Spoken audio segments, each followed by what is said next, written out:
શ્રીમદ્ ભાગવત કથામૃત સ્કંદ 9 ઈશાનું કથા લીલા. વિશ્વામિત્ર એટલે વિશ્વના મિત્ર. વિશ્વસ્ય મિત્રમ ઇતિ વિશ્વામિત્ર. પાણિનીએ આ પ્રમાણે અર્થ કર્યો છે. અથવા વિશ્વ જેનું મિત્ર છે તે વિશ્વામિત્ર. જગતનો મિત્ર છે જીવ. જીવ એટલે કે મનુષ્ય મિત્ર થાય એટલે શબ્દ બ્રહ્મ તેની પાછળ પાછળ આવે છે અને તેની પાછળ પરબ્રહ્મ પણ આવે છે. તમે જગત મિત્ર થશો એટલે રામ લક્ષ્મણ તમારી પાછળ આવશે. રામ એ પરબ્રહ્મ છે અને લક્ષ્મણ એ શબ્દ બ્રહ્મ છે. શબ્દ બ્રહ્મ વગર પરબ્રહ્મ પ્રગટ થાય નહીં, માટે વિશ્વના મિત્ર બનો. વિશ્વામિત્રની પાછળ રામ લક્ષ્મણ ચાલે છે. રસ્તામાં ત્રાટકાનો ઉદ્ધાર કર્યો છે. વિશ્વામિત્રે બલા અને અતિબલા રામ લક્ષ્મણને આપી, જેથી ભૂખ તરસ ન લાગે. આશ્રમમાં રઘુનાથજીએ વિશ્વામિત્રને કહ્યું, ગુરુજી, હવે તમે યજ્ઞ કરો, હું યજ્ઞનું રક્ષણ કરીશ. જનકપુરી પાસે વિશ્વામિત્ર ઋષિનો સિદ્ધાશ્રમ છે. આ સિદ્ધાશ્રમમાં યજ્ઞની તૈયારી કરે છે. વિશાળ યજ્ઞ મંડપ બનાવ્યો છે. રામ લક્ષ્મણ હાથમાં ધનુષબાણ લઈ યજ્ઞનું રક્ષણ કરે છે. રામજી આજે સજ્જ થઈને ઊભા છે. ભગવાન હંમેશા પોતાના ભક્તો માટે સજ્જ થઈને ઊભા હોય છે. દ્વારિકામાં, ડાકોરમાં, શ્રીનાથજીમાં કે પંઢરપુરમાં ગમે ત્યાં જાઓ, પ્રભુની પ્રતિમા ઊભેલી છે. ભગવાન ભક્તોને મળવા પ્રેમથી ઊભા છે. ભગવાન કહે છે, જીવ જ્યારે મારા દર્શન કરવા આવે છે ત્યારે હું ઊભો થઈને દર્શન આપું છું. મારા વૈષ્ણવોને, ભક્તોને મળવા માટે હું આતુર થઈને ઊભો છું.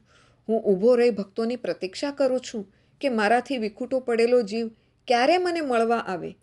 ઈશ્વર તો જીવની સામે અખંડ જોયા કરે છે, પણ જીવ ઈશ્વરની સામે જોતો નથી.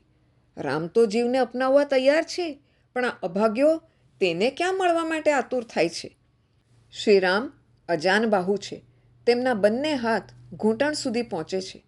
કોઈકે પૂછ્યું કે પ્રભુ, આપે કેમ હાથ આટલા લાંબા રાખ્યા છે? પ્રભુએ જવાબ આપ્યો છે, મારા ભક્તોમાં કોઈ જાડો ભક્તો હોય તો તેનેય બાથમાં સમાવી લેવા માટે મેં લાંબા હાથ રાખ્યા છે. રામ રીંછને ભેટે છે, રામ વાનરોને ભેટે છે.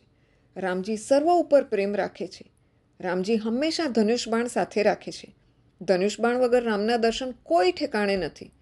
રાજ્યાસન ઉપર બેઠા હોય કે મહેલમાં સીતાજી પાસે બેઠા હોય, ત્યારે પણ ધનુષબાણ સાથે જ હોય છે.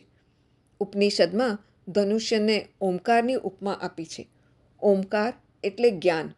જ્ઞાન એ જ ધનુષ્ય છે અને વિવેક એ બાણ છે. ધનુષ્ય બાણને હંમેશા સજ્જ રાખજો, કારણ રાક્ષસો કામ, ક્રોધ, લોભ વગેરે તો તમારી પાછળ પડ્યા છે, તમને મારવા આવે છે. પરંતુ રામની જેમ ધનુષ્ય બાણને સજ્જ રાખશો, જ્ઞાન વિવેકને સતેજ રાખશો, તો રાક્ષસો વિઘ્ન કરી શકશે નહીં. જે પ્રતિક્ષણે સાવધાન રહે છે તેને રાક્ષસ મારી શકે નહીં. રામનું સ્વરૂપ અદ્ભુત છે. શૂર્પણખા રાક્ષસી હતી, છતાંય રામને જોતા તેને રામ મારા પતિ બને એવી ઈચ્છા થઈ. આપણા હૃદય રાક્ષસો કરતાં પણ કઠોર બન્યા છે કે રામને પતિ બનાવવાની ઈચ્છા જ થતી નથી.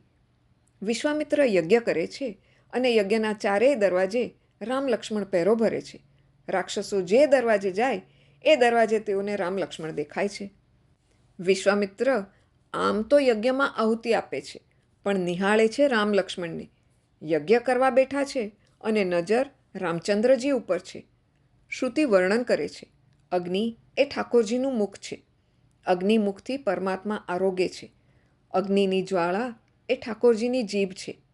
બ્રાહ્મણો વેદમંત્રનો ઉચ્ચાર કરી અગ્નિમાં આહુતિ આપે છે. વિશ્વામિત્ર રામ લક્ષ્મણમાં દ્રષ્ટિ સ્થિર રાખી યજ્ઞ કરે છે. મનનો મેલ દૂર કરવા માટે યજ્ઞ કાર્ય કરવાના હોય છે. યજ્ઞ, સ્વાધ્યાય, તપ અને ધ્યાનનું ફળ છે મનશુદ્ધિ, અને મનશુદ્ધિનું ફળ છે પરમાત્માના દર્શન. એટલે વિશ્વામિત્ર વિચારે છે કે મારા યજ્ઞનું ફળ તો મારા દ્વારે છે અને હું અત્રે ધુમાડો ખાઉં છું. વિશ્વામિત્રે યજ્ઞનો આરંભ કર્યો તેની ખબર રાક્ષસોને પડી એટલે રાક્ષસો વિઘ્ન કરવા દોડી આવ્યા. વારંવાર રામજીના દર્શન કરતાં મારીચનો સ્વભાવ બદલાય છે. જેના દર્શનથી સ્વભાવ બદલાય એ ઈશ્વર. મારીચ વિચારે છે કે આજે વિશ્વામિત્રના યજ્ઞમાં વિઘ્ન કરવાનું કેમ મન થતું નથી? આજે મારા મનમાં કેમ દયા આવે છે? આ બાળકોને જોઈ મારું મન કેમ પલટાય છે? આ બાળકોને જોવાની ઈચ્છા વારંવાર કેમ થાય છે? મારીચ રાક્ષસ છે, છતાં પણ રામના દર્શન કરવાથી તેની બુદ્ધિ સુધરી છે. આજકાલ લોકો રામના દર્શન કરવા જાય છે, પણ દર્શન કર્યા પછી તેઓની બુદ્ધિ સુધરતી નથી, અને જ્યારે બુદ્ધિ ન સુધરે ત્યારે માનવું કે હું રાક્ષસ કરતાં પણ અધમ છું. રામ એ તો પરમાત્મા છે, તેમના પ્રત્યક્ષ દર્શન કરતાં મારીચની બુદ્ધિ બદલાય તેમાં શું નવાઈ? રામજીને યાદ કરીએ એટલે આખું જગત માતૃવત દેખાય છે. એકનાથ મહારાજે લખ્યું છે, રામ રાવણનું યુદ્ધ થતું હતું ત્યારે કુંભકર્ણ સૂતેલો હતો. કુંભકર્ણને જગાડવામાં આવ્યો ત્યારે તેણે પૂછ્યું, મને કેમ જગાડ્યો?